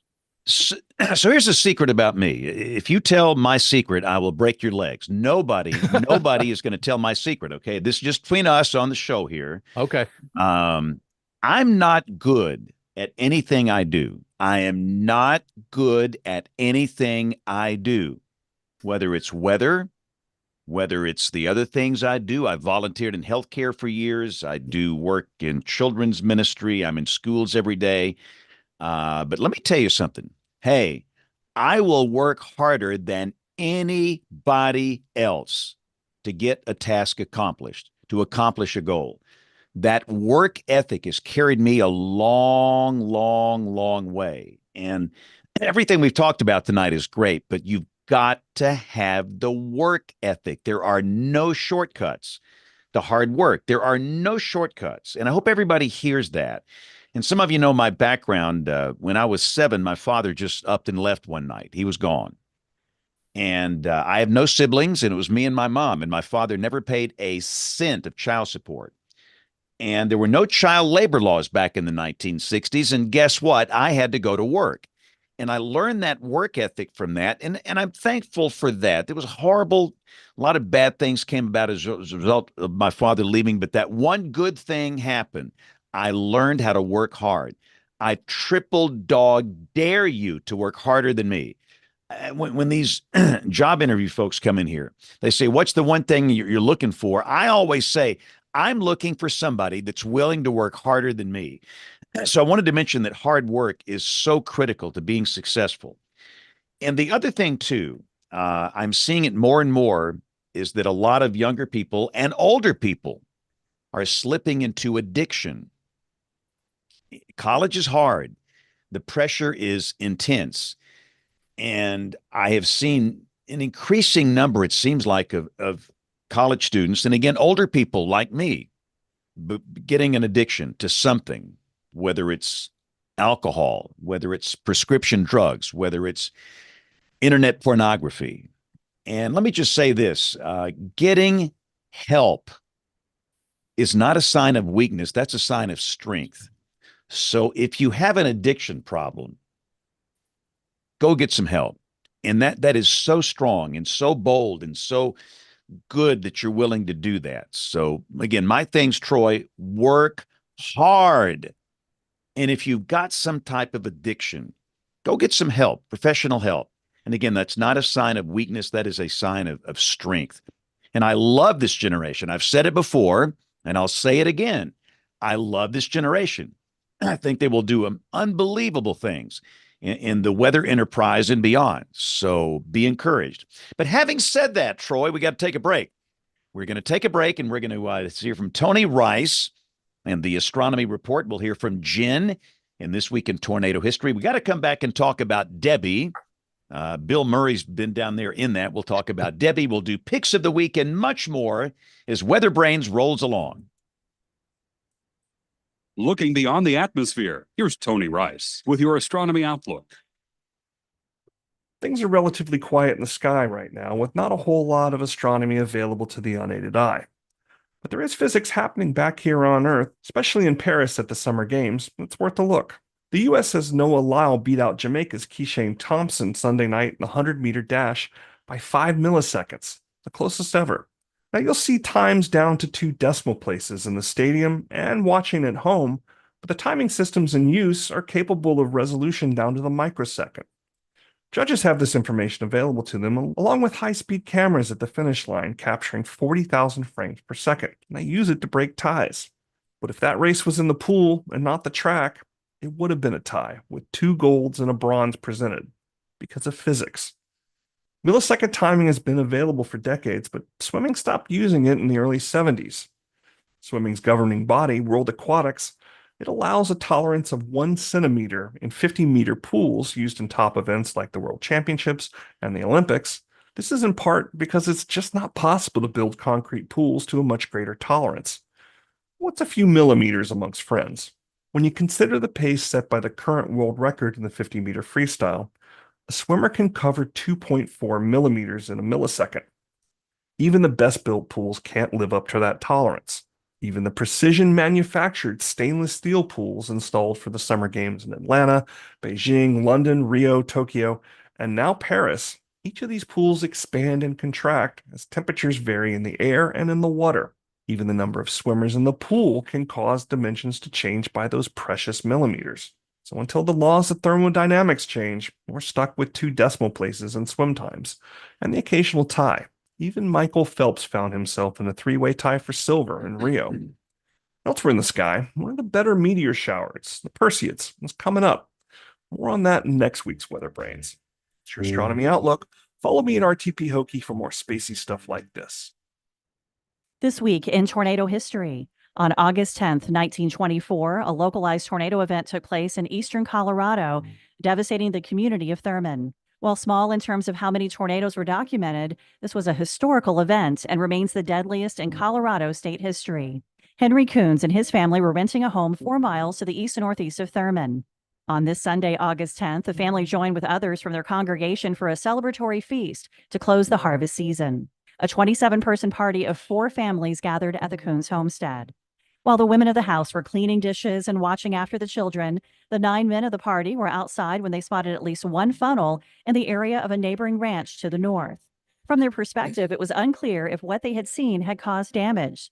So the men rushed to investigate to see if any immediate assistance was needed, leaving the 18 women and children back at the Coons home.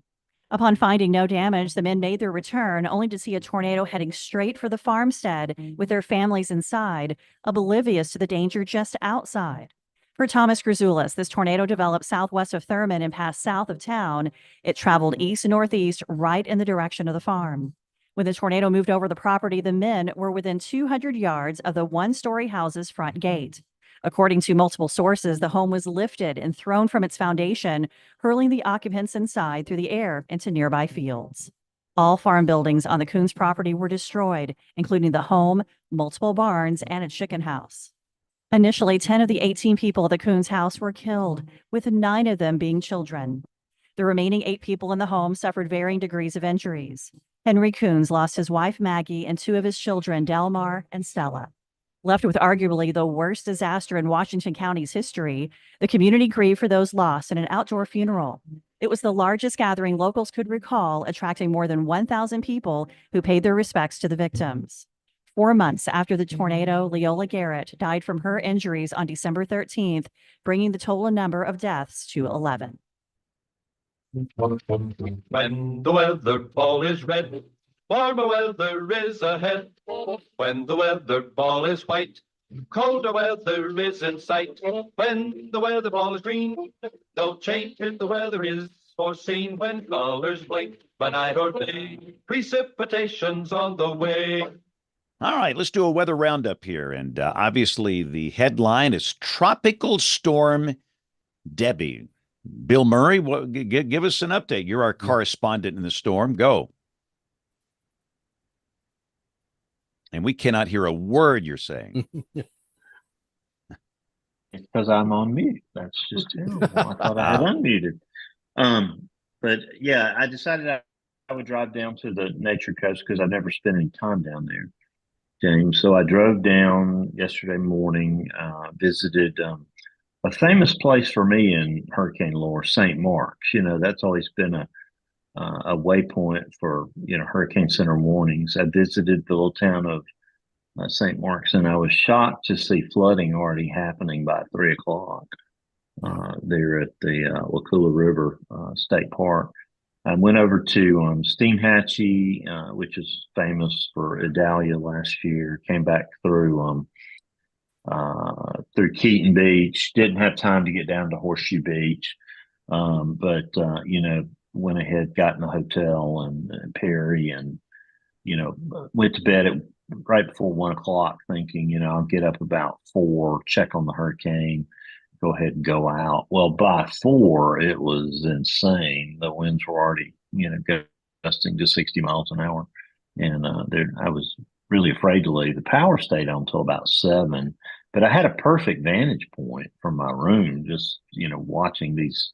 You know, I picked the side of the hotel that had the forest behind it, and it was amazing watching those big, tall, longleaf pines sway in that 60, 70 mile an hour wind. Had my Kestrel, got down to 29.11 inches of mercury, which was pretty close to, you know, where the central pressure was. I didn't really want to get out and wander around very much because there were lots of, you know, trees and power lines down, but had a really good time. Got up this morning and, you know, finally left about noon and drove up here. But it was amazing to be in that experience and, you know, sort of a safe kind of hurricane. You know, I've been to Hurricane Katrina and Dennis back in 2005, but got to go to Harvey in 2017 and the little opening tropical storm back in 2018. What was it, Alberto? But I've gotten to do 2 this year, and I know our friend Johnny Parker up in Smithville, Mississippi is listening tonight. And Johnny, and I know you're champing at the bit to get to go to a hurricane too. So it certainly is an experience, but something you really need to take very seriously and very carefully. Learn from a lot of these great people like Charles Peake, who we had on the show a few weeks ago. And prepare. That's a critical component of it. And, be safe. That's the most important thing. But anyway, it was fun to be in the middle of it and to be able to forecast it on our Alabama WX weather blog and share those responsibilities with Jen since she's writing. I just put an update together that I'm about to post over on the blog. I did most of it during dinner tonight and just put the finishing touches on it during the break there.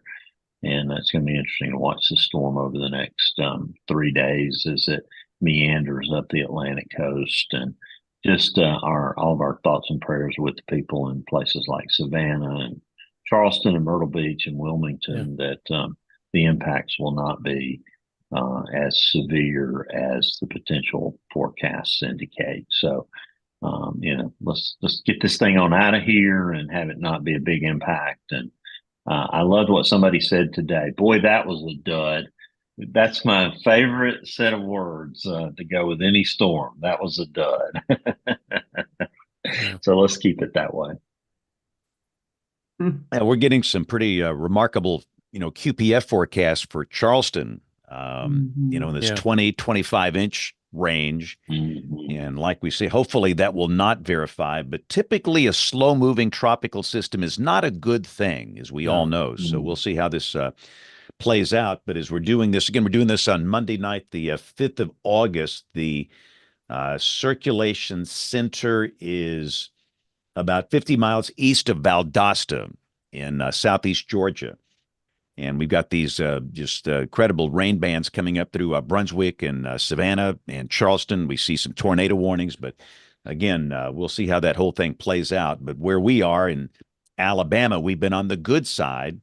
I wonder where the TikTok guys, this guy over the weekend said Panama City must be evacuated. Panama City Beach must be evacuated. This will be a rapidly intensifying Category 5 hurricane. The government's lying to you. They're lying to you. Get out now. Get out now. And I think it had like 10 million views. Oh. And what's disturbing, you probably had people that canceled a trip to Panama City Beach because of this nitwit, this jabroni guy on TikTok. And, fighting this lunacy is just becoming a problem. And don't you know, he probably is raking in $1,000, $2,000, $3,000 just off that one post off the Creator Content Fund with those number of views. And what's so stinking weird, what I don't understand is why people continue to follow these people. It's like a religious zeal that they will follow them no matter what lies they tell, no matter what. It's like the Category 6 hurricane lady that said Florida's going to be wiped out last year. I think she's got over 1 million followers now. So we live in a very strange world. So just take it from us. Please find a credible source of weather information. And Uncle Joe's Extreme Weather and Crypto page on TikTok is not a credible source of weather information. So but anyway, that's the situation there. So let's go to picks of the week here, and we'll share something that's cool, that's weather related. I'll start with my pick. Somebody sent me, this person was traveling on business to Buffalo, New York today, and he was in the Westin, downtown Buffalo, and happened to look out the window and saw a stinking tornado. Yep. That came through downtown Buffalo, and apparently the Weather Service up there rated this as an EF1. But it looks like it originated as a water spout and did not dissipate and caused pretty good bit of damage there. So again, if you've not seen that, that'll be my pick of the week. It's some video from downtown Buffalo, New York, of a photogenic tornado today. All right, Troy Kimmel, give us a pick of the week. I haven't had the chance to come up with one, but I can't help but to think, here we are on the 5th day of August, that I have to give a shout out to our friends and colleagues at the National Hurricane Center in Miami, because I have this feeling that we're off to the races now. And they're going to find themselves very busy. And so far they have, I think, done a great job. They're our experts when it comes to this. And so I give them a shout out tonight. Anytime that there's all kinds of stuff you can get through the National Hurricane Center website. And so that'll be my pick of the week. Excellent. And again, we would prefer that you chose the National Hurricane Center over Uncle Joe's extreme weather and crypto page on TikTok. Well, that was would be my a good 3,034th pick. But yes. All right, James Adelot, out in the backyard, what you got? Yes, sir. Find the Watch Duty app. It is a 5013C organization, and they are crowdsourcing and also integrated with several state fire resources. And it is an incredible resource for folks in fire-prone areas. They'll even on the maps, as you zoom in, it'll have pet evacuation spots and equipment marshaling areas here. It's just a fascinating app. It is free. You can buy up into the app too if you want more features. But Watch Duty, just blundered into it this week, and it is incredible. Cool. And again, we'll put a link up on weatherbrains.com for all of these. And you're apparently not doing the 9 o'clock news tonight. Apparently. Apparently not. In fact, I think he's had enough of the mosquitoes and he's going inside right now. Rick Smith, give us a good pick of the week. Well, kind of on the other side of summer is the heat. Lots of us are still dealing with the heat, and I probably share this link every year, but my pick of the week is the noheatstroke.org, I think is the website. It talks about pediatric vehicular heat stroke. It's not a pleasant topic to think about or talk about, but so far this year, 18 children have died in vehicles due to being left in the heat. So we can't forget that, and there's been lots of measures that have been implemented to help reduce those numbers, but we have to remember that and think about that every year at this time. So that's my pick. And that's a great pick indeed. Jen, what's your pick of the week? My pick of the week was the tornado, so I'm switching it because it probably is a different video, but I'm going to switch it to the Alabama weather blog because I have really enjoyed being a part of this, resurrecting the X account. Yesterday it went crazy. So we've been, and it's more than just the Alabama weather that we're doing. We're trying to cover these landfalling hurricanes, and Bill's just really encouraged me with this to get out there and do it. So follow us. I will put the links to the blog and to the X account too, so you guys can follow along with us and get, because you got to have more James fan. That's just what it is. All right, Bill Murray, what's your pick of the week? Yeah, and if you don't have enough James Spann, we're going to have Jim Spann on the show next week. So, hey. It'll be perfect. James and Jim Spann for a fun show next Monday night, August 12th and 19th. Our old friend Alan Seals will join us, and we're going to reflect on some famous African Americans in meteorology. Vanessa Alonso will join us on the 26th. And after that, I got to get to work getting some guests, James. But my pick of the week is the new Progressive commercial that dropped about 2 or 3 weeks ago. You know, those Dr. Rick, the guy who's helping, folks not be like their parents as they become young homeowners. And I could identify with 100% of the things that Dr. Rick is trying to coach out of those young people, those young homeowners on the commercial. Unfortunately, it resonated a little bit too closely. I don't know about y'all, but yeah, I think I may need some help. All right. And again, we'll put up all the links on weatherbrains.com. But this was a good show. Troy and Jen, thank you for putting this together. And I think it'll be a great resource for, high school students that are getting into college students. And it gave us all something to think about. So it was very good. And listen, if you have a question for us or want to get in touch with us, the email address, it is email email at weatherbrains.com. And if you're new here, we're typically on the air Monday nights, and we're back on Monday nights. We will be through Christmas at 8 o'clock Eastern, 7 o'clock Central. And you can watch us live on our YouTube channel, youtube.com/weatherbrains. But we know that most of you listen to the audio podcast, but whatever. We're glad you're here. Thanks a lot. We appreciate you listening. We'll see you guys next week. Have a marvelous week. Thanks for listening, and God bless. Thanks, everybody. Thank y'all so much. That was great. Great show, Jen. Thank y'all for putting that together. Great. Yeah, great Uh-huh. conversation. Thanks, Yes, Excellent. James, thanks y'all. for getting in there, man. I mean, I didn't mean to shut off your power, but